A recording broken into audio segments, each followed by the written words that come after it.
Televizikues të nderuar, jeni me emisionin 10 minuta, ku sot do të flasim për klubin futbollistik Shkëndija, për arritjet e saj dhe sukseset e deri tanishme, mirë po mbrëm ajo fitoi Kupën e Maqedonisë dhe pikërisht për këtë arsye bashkëbisedues kemi akademikun Abdulmenaf Bexheti, gjithësisht kryetar i klubit futbollistik Shkëndija.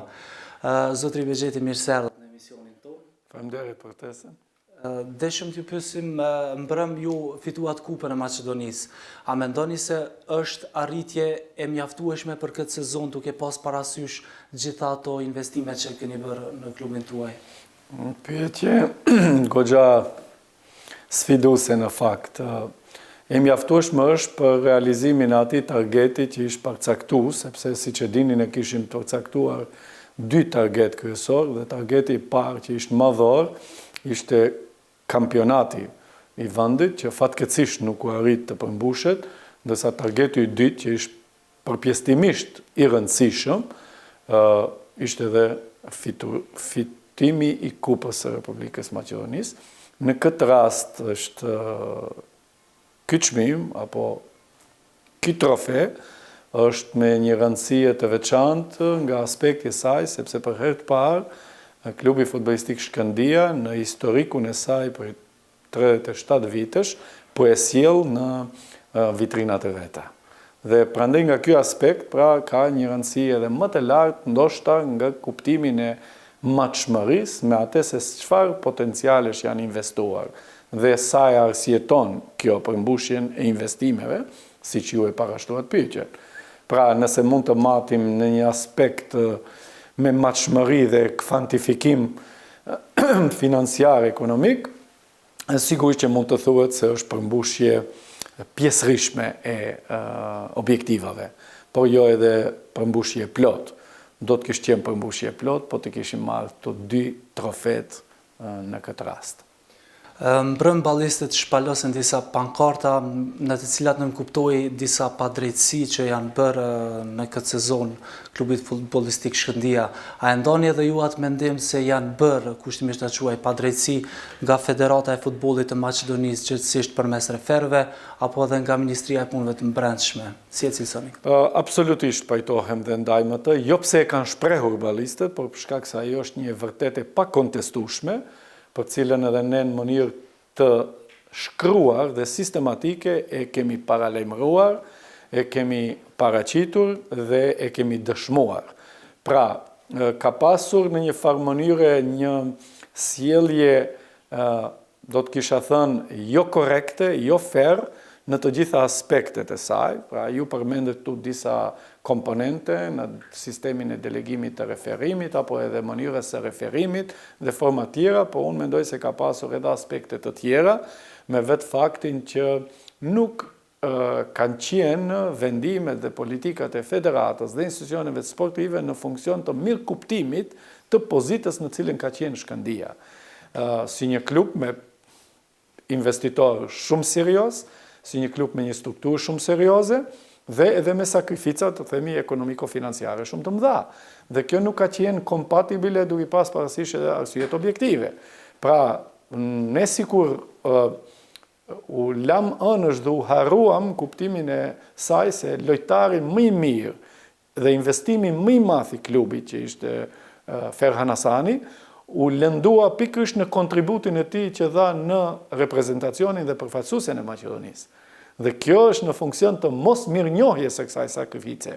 Pra, ndodhi një fatkeqësi edhe klubit, edhe vetë personalisht lojtarit, që 6 muaj e gjys ai të mos jetë i aftë për të ushtruar pra ndikimin e vet, ku ndërkohë që ai ka qenë aseti më i madh të themi i Shkëndijës, krahas edhe shumë individëve të tjerë që ne i kemi, sepse ekipi nuk varet vetëm prej një lojtari. Ndodhin gjëra të tilla padyshim, por nuk është marrë në konsiderat. Aspekti tjetër është rrethanat objektive që kemi patur në pamundësinë që të bëjmë lojra në organizim vendor, pra pranë tifozëve vendor që i kemi dhënë Zoti na qofshin për herë të tillë aktiv dhe shumë do të kisha thënë mbështetës të fuqishëm të klubit, për shkak se nuk kemi pas infrastrukturë, edhe për shkak të stadiumit pra të paprigaditur, jo gjithmonë me fajin e klubit. Këto dy elemente kanë qenë gjëra të cilët në një mënyrë apo tjetër nuk kanë qenë të vlerësuara drejt nga institucionet të cilët kanë për detyrë që ta qeverisin dhe të menaxhojnë pra në këtë rast futbolin. Pikërisht desha të pyes në këtë arsye, ndeshjet të Europa Ligës ku do të zhvillohen, në Shkup apo në Tetov? Keni parasysh fatkeqësisht që akoma stadiumi Tetovës nuk i përmbush kushtet, pra as teknike, por as edhe kushtet tjera elementare për lojrat që janë në suazet të kualifikimeve evropiane dhe fatkeqësisht që do të jemi të detyruar edhe ata të organizojmë në Shkup, pra në stadiumin e vetëm që i përmbush këto, ajo është Filipi dytë. Me projektin Hat-Trick që është bërë sanimi i stadiumit të Tetovës, ajo pjesë është përfunduar që i ka takuar federatës. Mirë po, pjesa e tribinave që akoma nuk është përfunduar, e cila është në kompetenca të komunës së Tetovës, a mendoni se është prolonguar ky projekt dhe pse po zvarritet? Po, në fakt ka pasur një zvarritje në aspekt kohor goxha të shprehur të projektit. Siç e dini, para vetëm 10 ditësh është publiku pra tenderi për partneritet publiko-privat edhe akoma me shumë të panjohura edhe në kuptimin e kushteve që i kërkon ai tender. Në anën tjetër, vetëm të plotsojmë se në fakt organizator ka qenë dhe bartas i realizimit të projektit në Hat-Trick për përmirësimin e fushës dhe ndryqimit në stadiumin e Tetovës, por financimi kryekput ka qenë nga UEFA dhe FIFA. Pra janë burime të financimeve ndërkombëtare dhe jo vendore.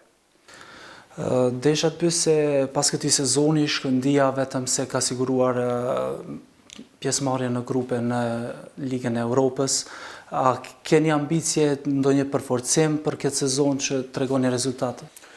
Asnjëherë një gjendje nuk është aq mirë e përforcuar dhe aq në nivel të dëshiruar të përforcimit që të mos mundet më mirë. Pra ne nuk kemi perfeksionizëm dhe normal klubi posedon potencial të mjaftueshëm, bile edhe pak të tepërt krahasimisht me nevojat që i ka një klub, por megjithatë gjithmonë ka nevojë dhe hapësirë për përmirësime, aq më tepër kur matshmëria e forcave do të jetë në rrafshin e konkurrencës evropiane, e cila është dukshëm shumë më cilësore.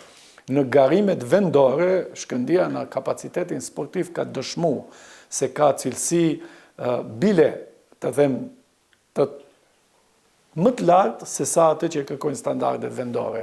Por në garimet evropiane çështja ndryshon, pra e keni parasysh se çfarë potenciali dhe çfarë diskrepance ka midis nivelit të kësaj industrie në përmasa evropiane dhe në përmasat e vendit. Jo rastësisht Maqedonia rankohet në vendin 141 në pozitën e futbollit në kuptimin ndërkombëtar. Prandaj mund ta shihni ajo diskrepanca e madhe është krahasimisht me këtë vende tjera në rajon që janë dukshëm shumë më mirë.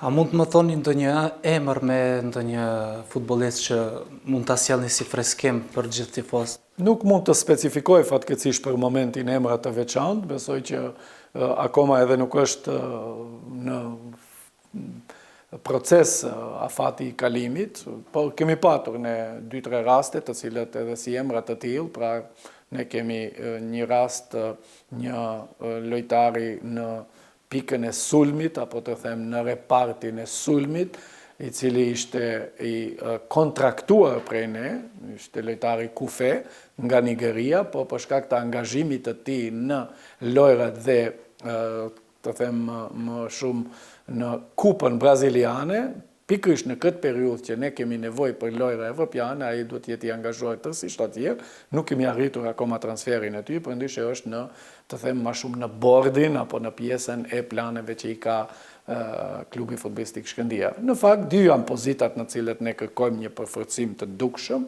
dhe është në farë mënyrë në repartin e mbrojtjes për vija fundore dhe në repartin tipik të sulmuesit klasik. Këto janë dy pozitat të cilët në një mënyrë mund t'i themi si pozita që janë të nevojshme për një përforcim. Desha shumë shkurt të marr një koment nga ona juaj, të kthejmë në mbrëmjen e finales që u zhvillua mbrëm, nga entuziazmi i tepërt i ballistëve, paka shumë u thyen disa karrika në stadiumin Filipi II, madje u ndërprejnë edhe disa momente duke hedhur fishek zjarre në fushë. Cili është komenti juaj? Po fatkeqësisht unë dua të them dhe në një farë mënyrë që të gjithë njerëzit që vinë edhe format të tilla të organizuar kanë përgjegjësinë edhe personale, individuale, por kanë përgjegjësinë edhe strukturore të organizuar. Pra, ju e dini se edhe biletat kanë qenë të shitura fatkeqësisht me identifikim personal të çdo kujt dhe nuk se ka hyrë dikush aty falas. Ju keni shit një shërbim dhe në këtë rast ai që i ka shit shërbimin ka edhe kostot e organizimit të mirëmbajtjes së saj.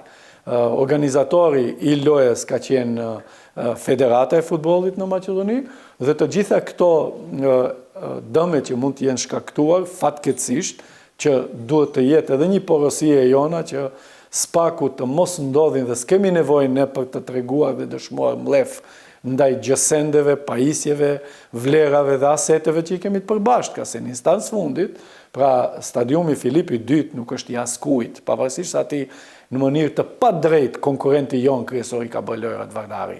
Pa ajo është baraz vlerëshëm edhe i gjithë tjerëve përfshi këtu edhe shqiptarët, se nuk e ka bërë ndërtimin, investimin vetë pronari Vardarit, po është investimi taksa paguesve të gjithë popullatës në Maqedoni. Ajo është bërë nga buxheti i shtetit dhe ato para 100 milion euro janë të futur aty, janë para të publike, janë të gjithë neve. Dhe gjithë ata të cilët shkojnë dhe ulen të shijojnë atmosferën e sportit, duhet ta kemë parasysh se shkatrojnë asetet e veta. Dhe normalisht që mua më vjen shumë keq. Por në anën tjetër edhe egzagjerimi që ndoshta mund ta bëjnë organet me qëllim të tregojnë me gisht një fajsi të caktuar apo ndoshta në një formë të arsjetojnë me hilet paraprake që ja kanë bërë, kjo nuk funksionon. Kjo nuk është përgjegjësi e klubit futbollistik Shkëndija. Drejt për drejt balistët janë strukturë organizuar, e regjistruar dhe kanë strukturat e tjera udhëhecëse të cilat funksionojnë bazë të regjistrimit formal në regjistër. Prandaj Shkëndija ka vetëm një bashkëpunim shumë të ngushtë me ata, por jo edhe marrje përgjegjësisë individuale. Ju falenderit shumë, zotëri Beqeti. Të nderuar teleshikues, ishit me emisionin 10 minuta, po ju le ta kem që të vazhdoni me lajmet në gjuhën maqedonase.